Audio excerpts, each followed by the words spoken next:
Welcome to Sermon Brainwave with me, Matt Skinner. And me, Karoline Lewis. And me, Rolf Jacobson. This is the podcast for the 14th Sunday after Pentecost, which falls on the 14th day of September 2025. The first reading, the thematic Old Testament reading, is Exodus 32, 7 through 14.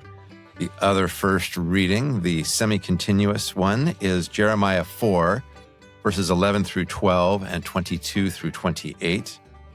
Talk about Psalm 51, 1 through 10. The epistle reading, 1 Timothy 1, verses 12 through 17, kicking off the first of 3 Sundays in 1 Timothy. And from the Gospel according to Luke, chapter 15, verses 1 through 10. Folks are grumbling about Jesus again. Grumbling. Yes. Diagonguzo is the verb there. Gonguzo, onomatopoeia. Oh, yeah. They are. They are.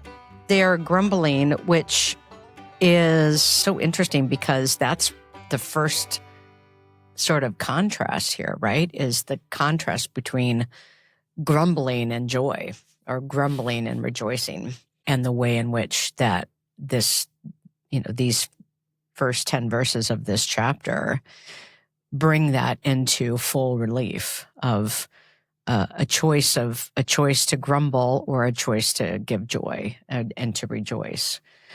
And I think that in and of itself is worthy of thinking about, that what is one's response to the presence of God in the midst of, persons with whom you don't think God should be or Jesus should be. And your first response is it going to be, wow, that is cause for such celebration, or is the response going to be complaining? And who says this fellow welcome sinners? Why don't we use the word fellow? Should be dude or guy. Or he. Could this be he? This guy. Yeah. So this important one. contrast there. Dude. It is a contrast. And that's easily forgotten because we sometimes jump to the parable really quickly and think, just tell me the story. And this parable comes in the context of, why are you crossing these boundaries? Why are you enjoying table fellowship with folks that you shouldn't probably be with, or that seem to be contrary to your morals?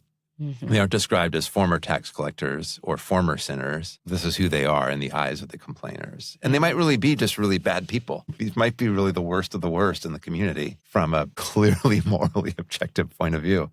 That makes the story even better if that's who they are indeed. Without the frame in verses 1 and 2, the 3 stories change radically. In fact, the first story about the 99 sheep, Jesus tells the same story in Matthew in a different context about when a brother falls away. Yeah, this is how you have to go keep after them to bring them back, which is a sign. It's not like, oh, which one's the real one? No, stories are multivalent. Storytellers tell stories over and over again. Not the 3 of us. Sorry, keep going. You're correct. I never would tell the same story twice. Storytellers tell the same story in multiple settings with different nuances and different points. The point here is clearly that there's such a great pairing with the text from last week, which said, hey, before you follow, you got to be like the person who carefully counts the cost. And then you got a shepherd who doesn't count the cost of anything. He's like, I got 99, but I'm going after the one, because it makes no sense in terms of counting the costs. I mean, it's sort of a nice pairing. There's no discussion of how these 2 objects got lost, which I like. Was this it's the sheep's fault. The neglect of the... Well, the sheep has more capacity to wander away than a coin has capacity to, jump off the dresser. Yeah, but the coin could it can't jump off the dresser, but it could roll a significant distance. They do seem to have a life of their own when you drop one next to a dresser or something, or a desk. Yeah, and it could roll into a floorboard or something like that. So I think it has just a little bit of agency. Yeah, there's no concern about whose fault it was or how did you get this way, or who are we gonna blame. That's the way that the Pharisees and scribes. That's where they are. Apparently, yeah. It's just they're like, hey, the parable can only do so much, and the parable is about when you find something lost, you throw a party, you celebrate. Yeah, as Karoline was saying, the counterplay between the grumbling and the joy. I think the other thing about... Which is Ferris Bueller's Day Off. That's his sister, Jennifer Grey in the movie, Oh. is just like, he gets away with everything. What a jerk. It's not fair. It's so true. And then at the end, she has the conversion of experience in realizing he's her brother. Yeah. I think the other thing, too, about the rejoicing here is the way in which that joy or the rejoicing is connected to divine joy. So it's, yes, the person, the shepherd who finds the sheep and the woman who finds the coin is an invitation to rejoice. But then Jesus follows that up with, I tell you, there will be more joy in heaven over one sinner who repents. And then in verse 10, there is joy in the presence of the angels of God.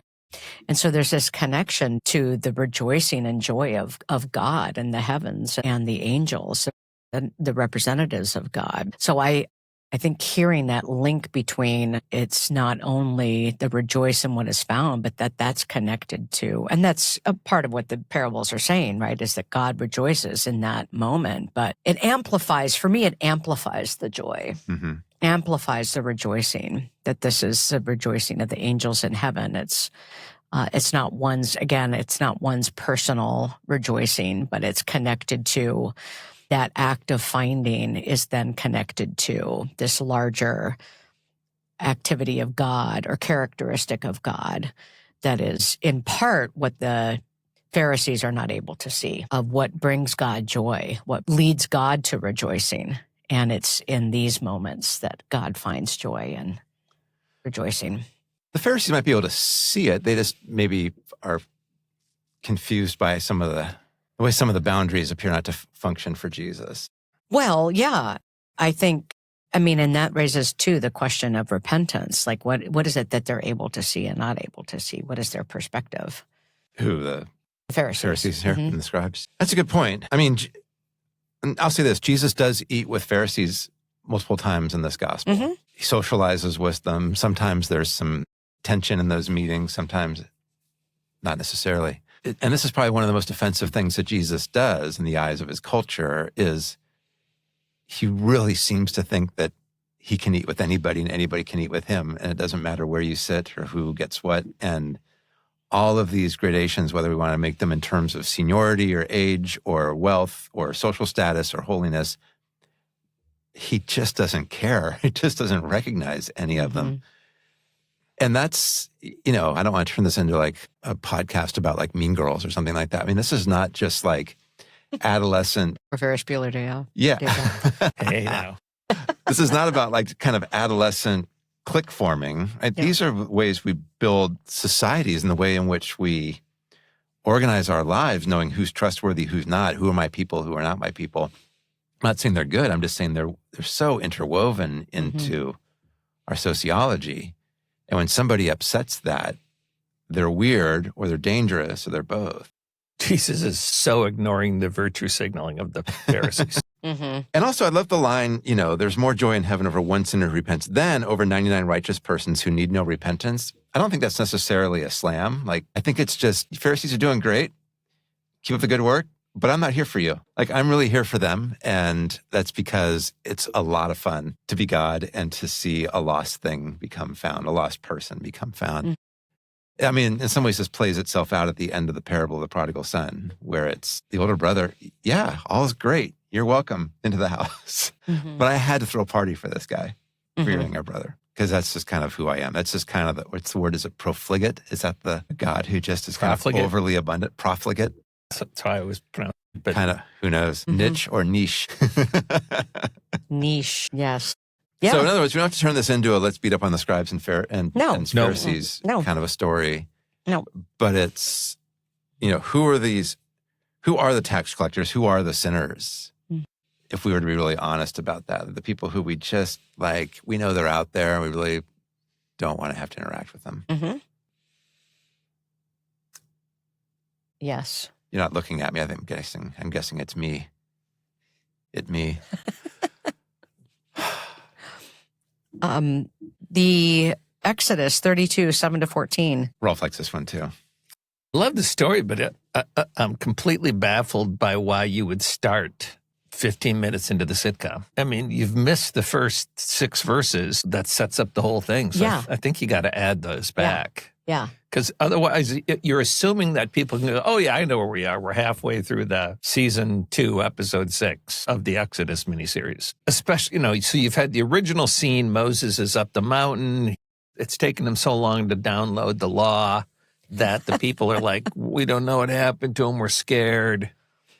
Okay, make a,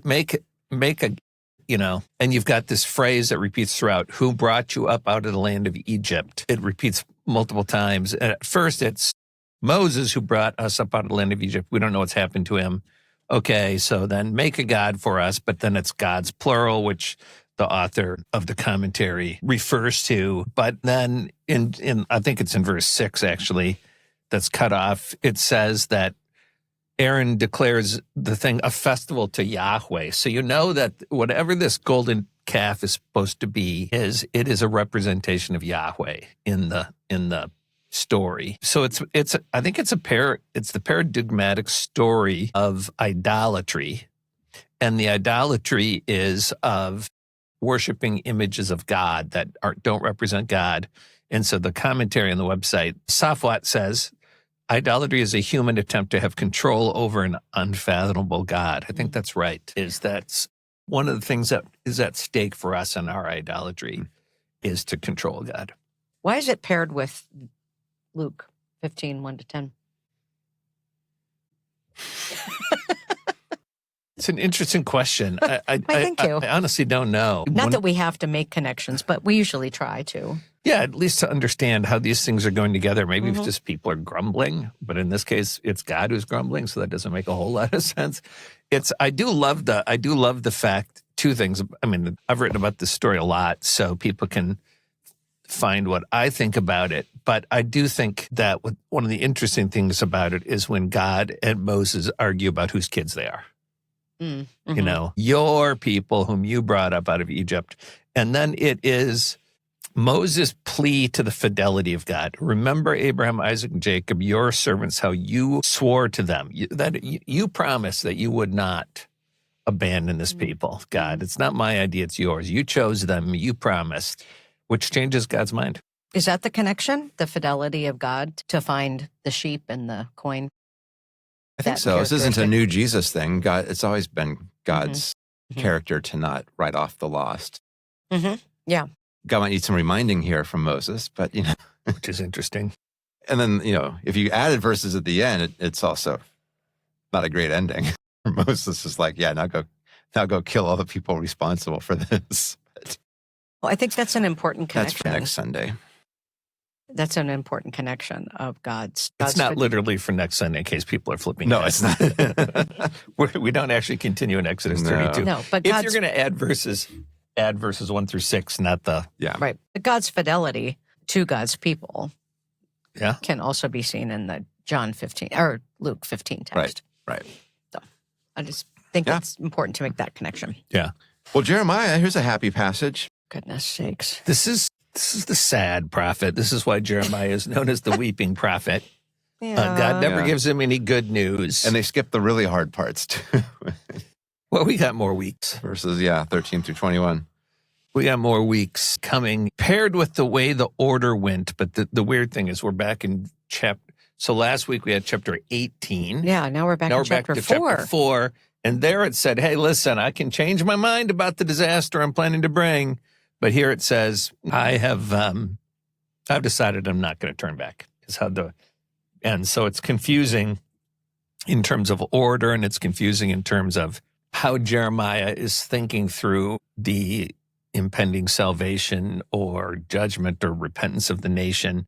I hate to say what I'm about to say because I think it could be taken so incorrectly by many people. But one of the things that is interesting in this text is that there seems to be, if the leaders are unfaithful, the people pay the price. And if the nation as a whole is unfaithful, the earth itself pays a price. And neither of the pieces of that section do I really want taken, do I want to be harangued about on a particular Sunday.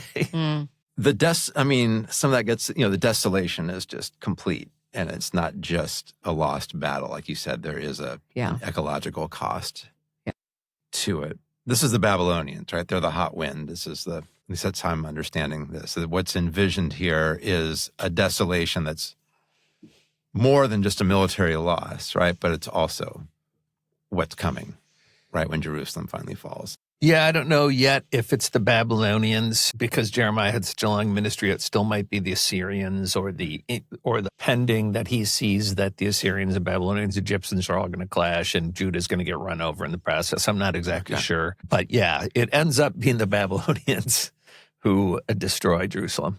I think if you're working with this text, you got to do more than just give a history lesson or just talk about desolation. And verse 27 is probably the place to do that. Yet I will not make a full end. Where does that mean? What's that headed towards? This is not a book that has a lot about restoration, but we'll get to that. He's going to buy the field. Give us a couple weeks. At Anathoth. Toth. And I'm having pronunciation issues today. And that second 2 weeks, I think.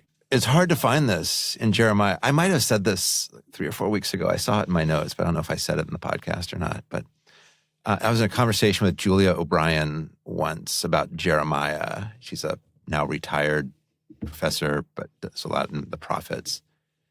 And said something in Jeremiah. She said, you have to think about God being so committed to the covenant that God's willing to sacrifice the nation, which sounds like it's discontinuous.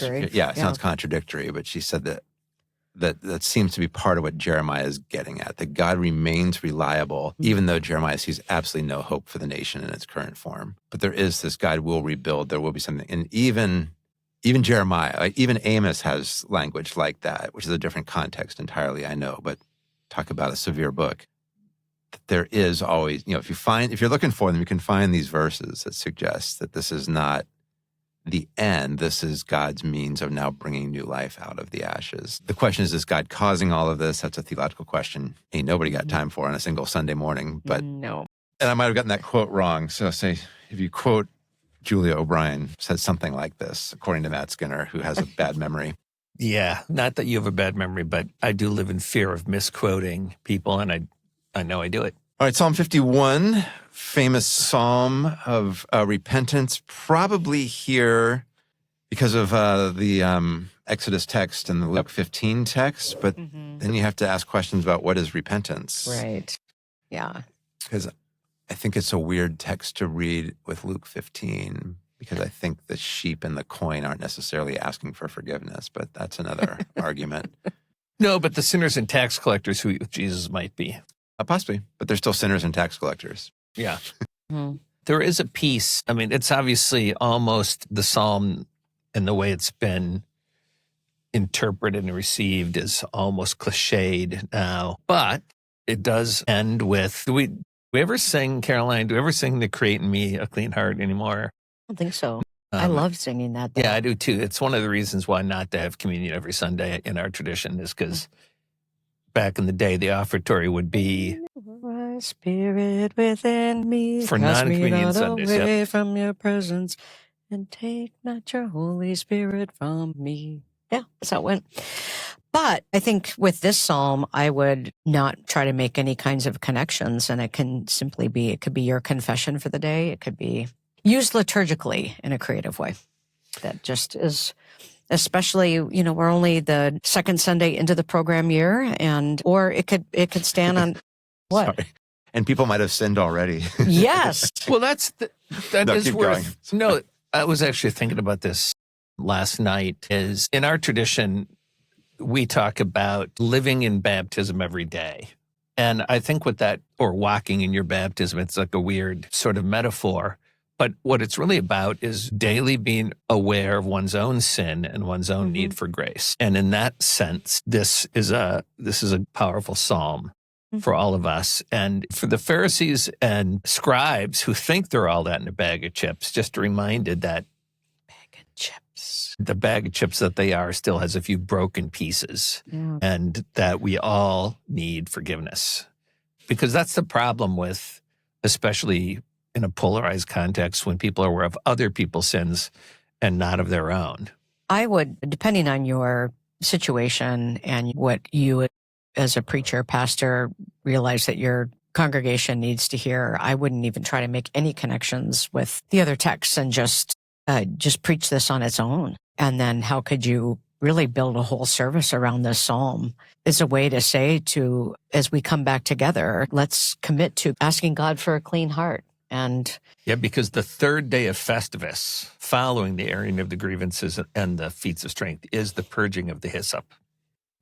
well, there you have it. There you go. Yeah. It does pair well with 1 Timothy 1, however. So, say more. Well, here you've got the author reflecting on Paul's sinfulness and his radical renewal, which is a Pauline theme we see in Paul's own letters. It's a Pauline theme we see throughout the book of Acts.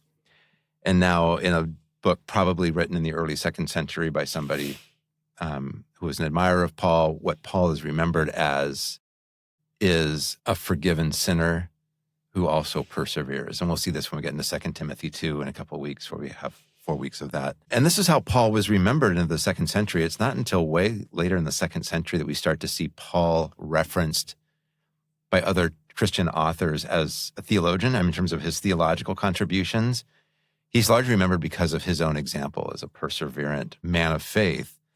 But he's also always this forgiven sinner. He's also always this persecutor turned proclaimer. And that comes out here, right?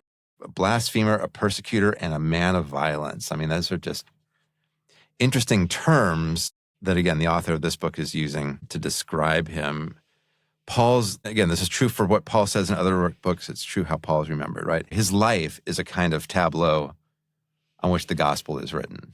Do you know what I mean? So in other words, he can explain it to you. He can also just say, in my own experience, I go from death to life in all of these various ways. And God is at the heart of it all, right? It's never about his own virtue or something like that. I think it's also an invitation to, in that context and in what we've talked about already, is to invite people to think about, what does God's mercy mean? How do we define that? How do we understand that? In many respects, it's kind of an archaic term, mercy, that if we think about it, what does God's mercy look like and feel like? And what difference does it make in one's life, and particularly for Paul? But I mean, again, going in a completely different direction, but if it's something that you sense, I think my congregation would really benefit from thinking about God's mercy and how do we embody that also in our lives. It's an archaic term, but it's also a term that's falling out of moral fashion. Yeah, exactly. I've talked about this recently in a sermon. I think mercy is a good candidate for what's the opposite of cruelty. Yes, exactly. Contempt. So how do we reclaim, like, kind of, the divine mercy as a critique against the dominance of cruelty? I think could be a very important sermon. Sermon Brainwave is a production of Luther Seminary's Working Preacher. Working Preacher has been a trusted source of inspiration, interpretation, and imagination for preachers worldwide since 2007. Find episodes and links at workingpreacher.org/brainwave. And be sure to rate, subscribe, and comment on YouTube. Thanks for joining us.